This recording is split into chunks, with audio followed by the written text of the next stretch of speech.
Howdy, and welcome to another episode of Cooper's Code Lifecycle of a Case series, where we provide tools and tactics for the different phases of a case. We're compiling all of these episodes into a playlist on our YouTube channel, so head on over there if you want to see them all. At the very beginning of the case, there's going to be an opportunity to have a conversation with someone. There are other things that are important during that period. It's going over the representation agreement, going through the conflict waiver. The other documents that are important are general releases. We just have the client questionnaire cover the format interrogatories in that order, so it's easy for us to put in the system.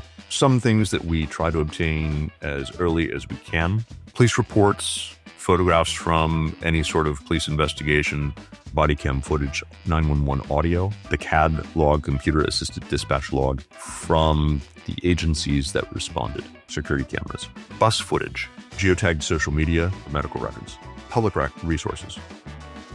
Our third section is pre-litigation. Pre-litigation, I mentioned that we do a fair number of vice cases where the injuries likely exceed the policy.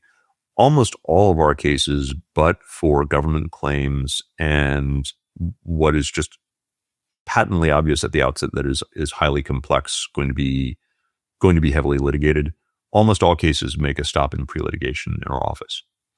The reason for that's where we do our best document assembly, meaning getting the medical records, getting all of the documents that we talked about in terms of initial investigation, and getting all that information together, getting a lot of that information early on to the insurance company, and being open and transparent with the insurance company about what this case involves so that they can help get a better sense of things. It's a lot easier for that adjuster to be able to help us when they have all the information related to a case. And again, we find that opening that dialogue in pre-litigation is very useful. On the collectability side, we send out a letter of representation. It has an injury bullet point. It will immediately demand the defendant's insurance policy limits. And in that scenario, you're going to want to know if you're seeing numbers like a $100,000 policy limit or a $250,000 policy limit or a $300,000 policy limit, that $250,300 is almost always a break point where there is a umbrella or excess policy. We always demand that they disclose all available policies. In California, the carrier is not obligated to turn that policy information over until a lawsuit gets filed. So our usual practice is if the insurance company won't turn it over, or if they have an insured the insured has to consent to it being turned over. If they have an insured who is refusing to do that, we do an escalating series of letters. It's usually a total of 3 letters. The first one is the request with a deadline, because adjusters need deadlines in order for them to act. The second is sent immediately after that deadline, which is, we don't negotiate with terrorists. You need to turn this over or we'll file suit, with a deadline. And the third goes immediately after that one. If there's no response, that's with a copy of the complaint already drafted saying this will be filed on X date if you do not provide policy limit information. If they continue to refuse to do that, then we do immediately file suit. You don't want to threaten something that you're not going to follow through on. The other pieces on the collectability side that one wants to figure out are the client's underinsured motorist coverage. Again, this presumes that this incident involves some sort of a vehicular incident. But if it's a collision, you want to know how much underinsured motorist coverage does the client have. And then on the creativity side for collectability, you're going to want to be figuring out things like, was the defendant possibly working? Were they on their cell phone talking about work? Was the car owned by somebody else? Is there a public entity that needs to be involved because of how this collision happened? We also, if the policy limits tend to be on the lower side relative to the injury, we will do initial asset analysis. We'll do that ourselves without hiring an asset investigator to try and get a gestalt of the defendant. If there's not a lot of underinsured motorist coverage, and if the injuries are high, and there's some indication that the defendant may have personal assets, then we will sometimes commission a full asset investigation before we start demanding personal assets, so that we know where the money is. Because sometimes once you start talking about personal assets, that money starts moving around. So in that pre-litigation phase, the final step of that is putting together a demand package. And again, whether we think that these cases are going to resolve in pre-litigation or whether they're going to go all the way into litigation, we typically will do a full demand package to send over to the defense adjuster before we file suit. That includes the full story of what happened, its client images, its wage loss, including substantiation, its records, its bills. We'll oftentimes include the running with the bulls bad faith language. If you don't know what that is, Google it. The Rowleys did a fantastic job with a book on how to not force your client into trial. Ironic that trial lawyers of that caliber are talking about why it is bad for a client to be in trial. We agree with it's really hard for a client to be in trial. And so this bad faith language that helps motivate the insured, the defendant, to lean on their carrier to pay is brilliant, and is something that we insert into our letters on a regular basis. We may also include some experts or expert reports if there is an issue about say it's a knee injury and there may be a future knee replacement that needs to be done. It may be beneficial to have an expert write a report so that the adjuster can defend their position on that without having to go into full scope litigation to have the client examined. There are some cases where you don't need a full demand package, where a client has $300,000 in paid medical, and you know that the sum total of available insurance is 100, and that's never going to change, and there's no personal collectability. Then getting the bills and doing a cover letter is oftentimes enough just to get that going. You don't want to rush a case. At the same time, clients don't benefit from cases taking an undue amount of time. So if there is a way to efficiently resolve a case for a client without leaving money on the table, without doing a disservice to them, then it is best to get that case done. That's where a simple demand package, so printouts of EOBs, knowing that they far exceed the policy is one way to be able to tie that up for them. Those are also the types of cases where, absent the lien being highly, highly, highly tricky, where one might consider doing a fee reduction because the work that was necessary to get that done is not necessarily the same as doing the more detailed work in some of the cases. A few words about underinsured motorist coverage, and this is something that I think most people know, but not everyone, because it doesn't always come up in people's cases. It exists after the third-party case resolves. So what that means, it is easier to use an example, and one example is a $15,000 policy for the defendant, the driver, and then say a $100,000 UIM coverage for the cyclist who got hit. You can demand the $15,000 policy. You can then resolve the liens with that policy.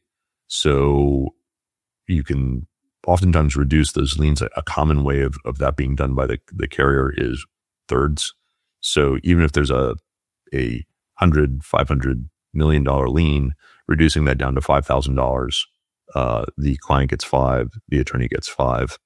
That's the thirds method. Sometimes in those scenarios, the lien carrier will waive their lien if they understand that the attorney is waiving their fee. That's something that one can do on kind of a case-by-case basis. It's all strategic in terms of wiping out liens. The second phase then, when you have underinsured motorist, is you then have to demand the underinsured motorist policy. So if the 15 gets paid, in California, underinsured motorist coverage does not stack. What does that mean? It means that if 15 gets paid by the defendant driver, there's only 85 available for the underinsured motorist coverage for a total of 100. So when you're submitting that demand package to the UIM carrier, you need to demonstrate that you exhausted the policy. So you oftentimes need the declaration page from the defendant driver, as well as the settlement agreement, sometimes a copy of the check from the $15,000 insurance carrier. Then you demand the policy limits. If the UIM carrier is being difficult, the path forward there is through arbitration, meaning there's no jury trial for underinsured motorist coverage. If you file suit, there's a longer period of time for notice.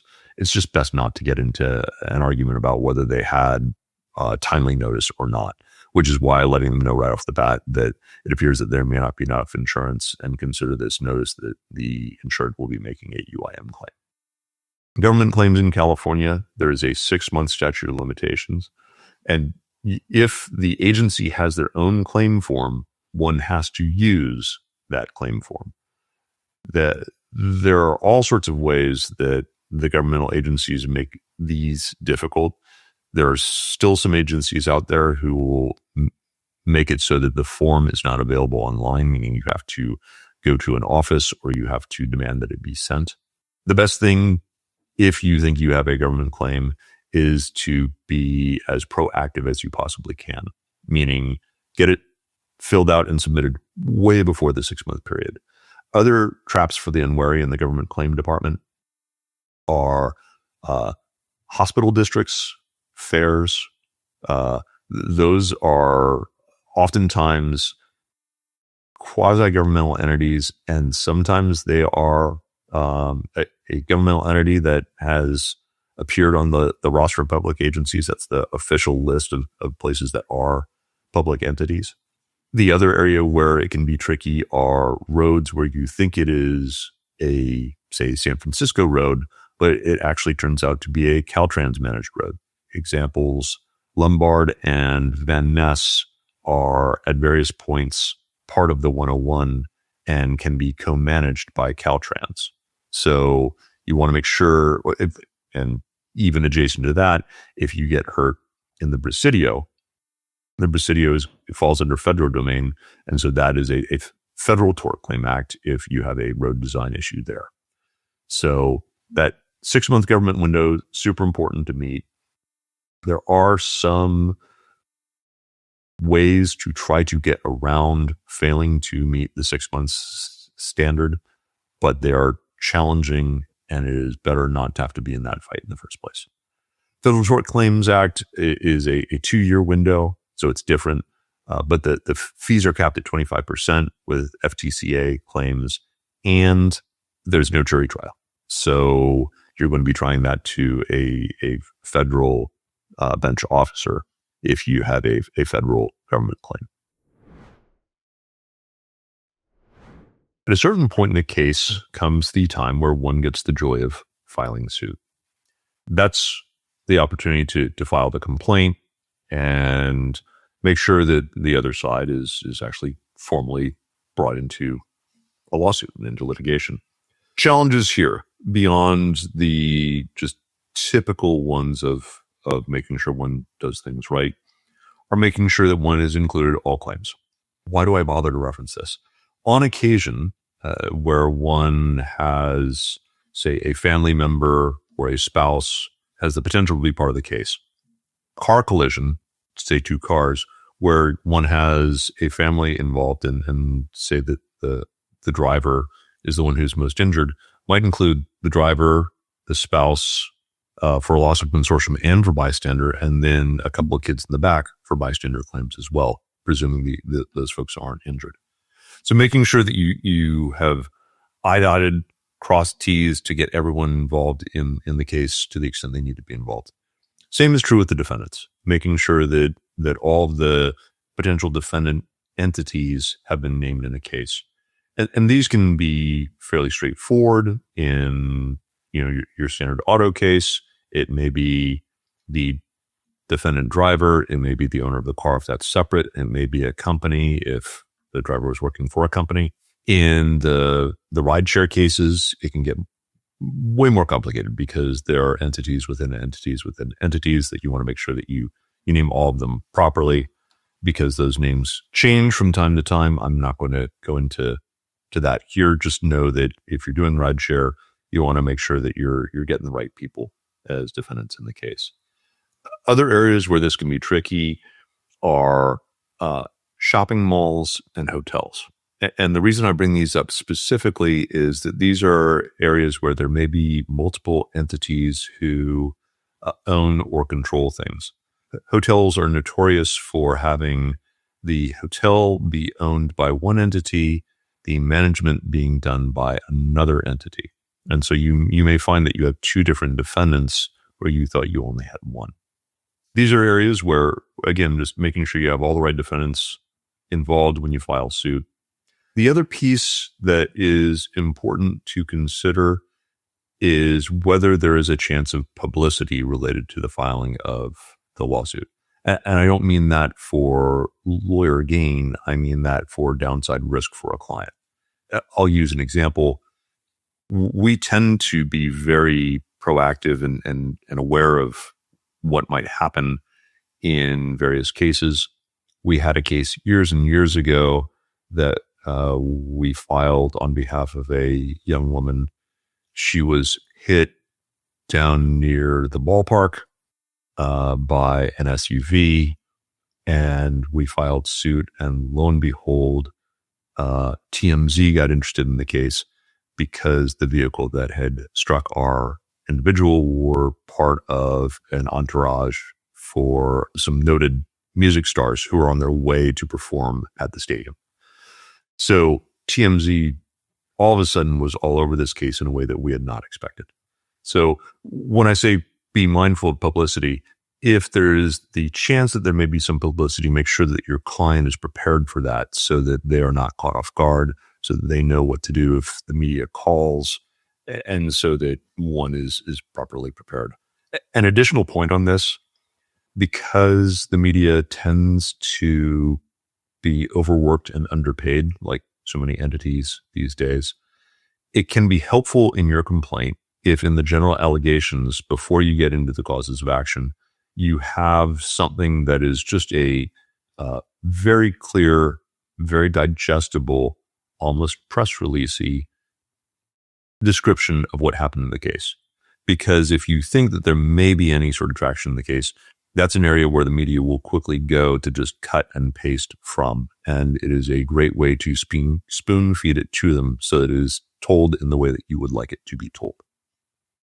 After filing suit and serving the complaint, because that's part of the process, the complaint needs to be formally served on the defendants in the case unless the insurance company or the defense counsel are willing to accept service on their behalf, which doesn't happen with great frequency, but can on occasion happen. After the lawsuit has been filed, service has been made, the defense then has an opportunity to either file an answer to the lawsuit. That's the most common thing. Sometimes you'll get various pleading battles. These are motions to strike, demurs, other things that say that the complaint is inadequate or that the claims cannot go forward the way that they are pled. Because this used to be a delaying tactic by the defense, the court now requires the defense to meet and confer over demurs and motions to strike before they're brought. They're not as common an issue as they used to be back in the day. They almost always will be brought if there is a punitive damage or exemplary damage allegation involved. And getting through that initial hurdle for exemplary damages, one usually can survive that.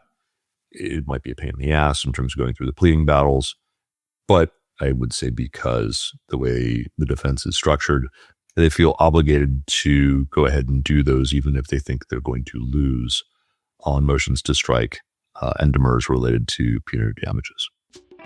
Thank you for tuning in. If you enjoyed this, check out our previous episodes. More will be coming soon. If you're enjoying what we're doing here with Cooper's Code, please help us extend our reach by giving us a 5-star review on Apple Podcasts and consider sharing an episode with a friend. Please email us at podcast@coopers.law with questions, comments, feedback, and suggestions you have for who you'd like to see on the show. To all of you doing justice out there, happy hunting.